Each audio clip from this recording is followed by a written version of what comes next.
Hey, ladies and gentlemen, welcome back to the channel. You're here on the home of the Slightly Above Average Ship Review. I'm your host, KPZ.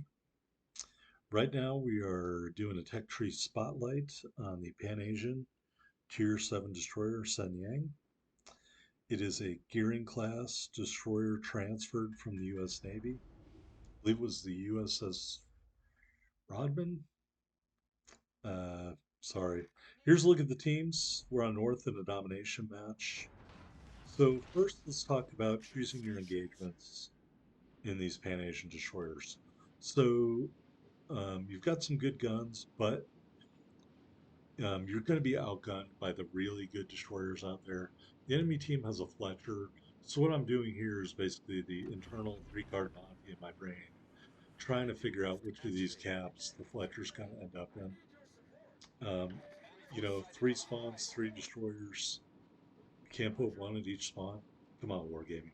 Anyway, I bail on the Akatsuki because I don't want to fight for torpedo targets with him. So I'm headed towards Bravo. I think we'll see in some ways that was a good choice on my part. I think in some other ways, um, maybe it hurt my team a little bit. You be the judge and let me know in the comments. All right, I really don't mean to be critical of other players here, but I'm going to criticize this Moss commander a little bit, not for what he is doing, but for what he is not doing. And we'll get to that in a minute. Back to what I was talking about. You have the guns to dominate torpedo boats like that Asashio right there. Why the Moss isn't shooting at the Asashio, I have absolutely no idea. He's doing something right here. He's capping Bravo, so I'm not complaining about that.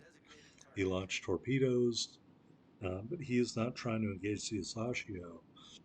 And if I'm remembering correctly, the Moss has smoke and sonar combo. He could easily sonared and started shooting at the Asashio. But he is exhibiting extremely passive gameplay, just sitting here in a smoke screen. It's a great way to get torpedoed. The Asashio player, equally passive, didn't bother shooting any torpedoes. So we're going to be uber aggressive here because we know we can take out the Asashio. We're going to steam right into the cap. We're going to get that assisted base cap. And as we come out of the smoke screen, we're spotted. And there is the Asashio, well within the sonar, and we're going to light him up with these US guns. Now, clearly, the Asashio cannon, he's smoked up. You would think Moss would light up his sonar and help me out. Nope, he doesn't do that. So I'm at risk of being torpedoed here. I have to stay in bound for the spot where the shots are coming from. We do miss that one salvo. The rest of them are all on target. I'm not even sure the Moss shot at the Asashio. All right, so Gneisenau coming in, we torp, we smoke up, and we turn away. As you can see, our hit points are being frittered away moment by moment. The Moss did hit the Gneisenau with one torpedo, so I guess I shouldn't complain. But if you want to finish off the Gneisenau, you're going to have to do it yourself. And we do. Death Strike, kill number 2, already, already at this point of the game. All right, but we paid the price. We don't have a lot of health left. All right, so we're moving out. We see the Fletchers over in Charlie, so I'm heading towards Alpha. Gajamata, the down tier 6 Pan Asian ship is over there. Um, I don't, I mean, you can judge me for leaving these guys out to dry.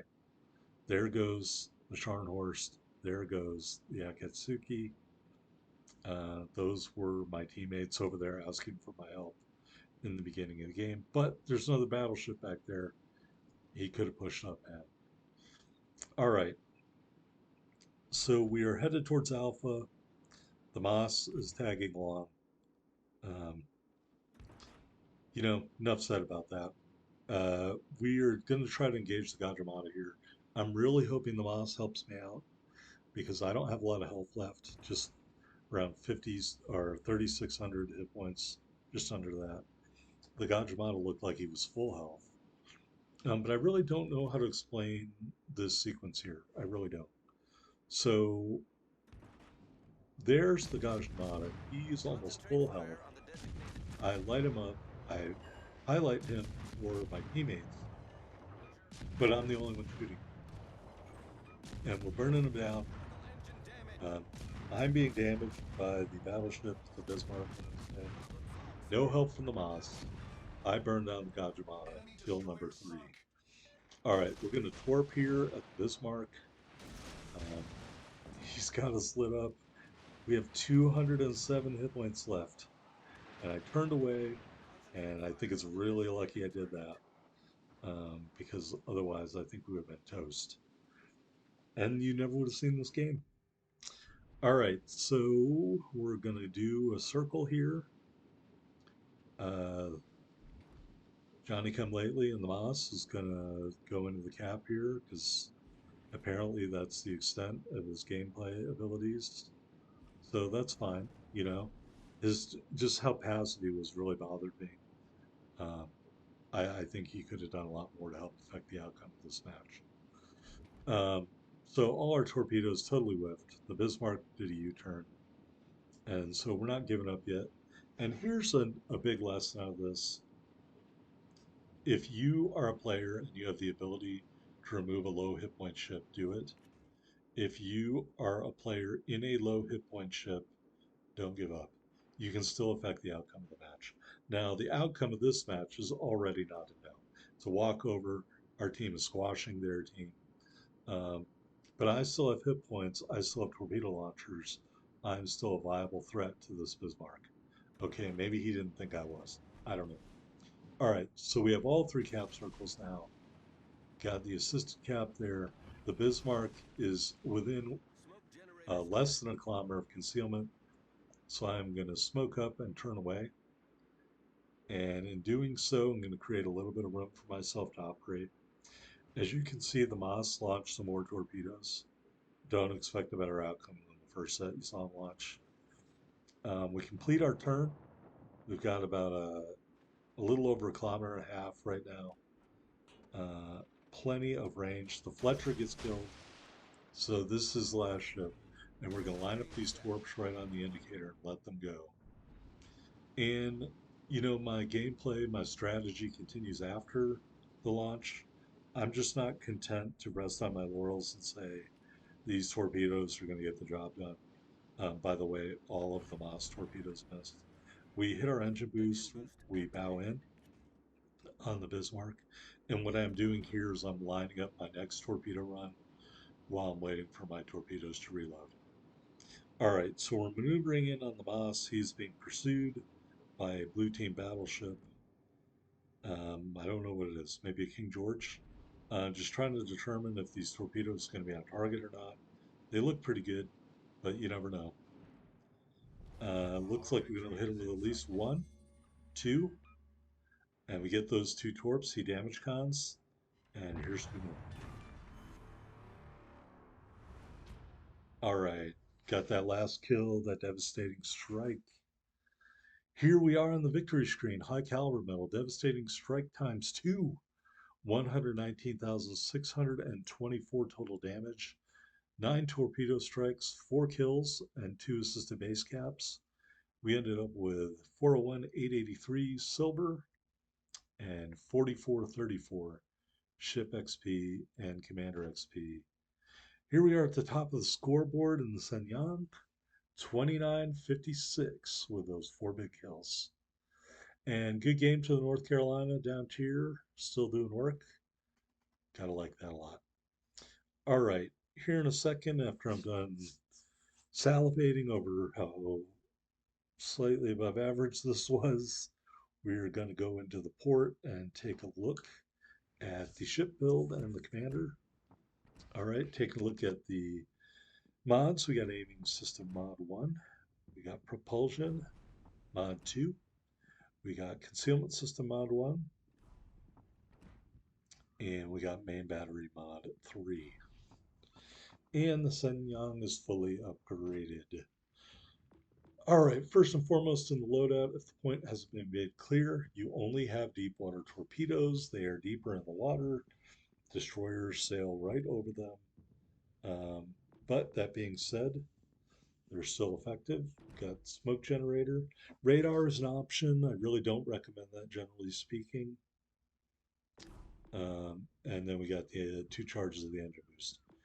Real quick, going back to the radar, if you're in a division, you could spec radar. If you're in or ranked or arena, then in a division, the radar becomes more applicable. So your mileage may vary. Got that common battle booster for speed, the Type 1 temporary camo, and of course, the early adopter flag for Tech Tree Destroyers. 18,160 hit points with our build. Got those 4 US 127 turrets, 11.5 kilometer firing range, 12.7 second reload, or 2.7 second reload, pardon me, 5.6 second turn time. HE shells do 1900 damage with a 5% fire chance. AP shells do 2200 damage. With this commander and this level of reload, your DPM is around 169 or just under 169,000 damage per minute. We are running twist and track. I wouldn't do that. All right. 2 quintuple tube launchers, reload every 2 minutes, max damage 17,000. 9 kilometer range at 60 knots.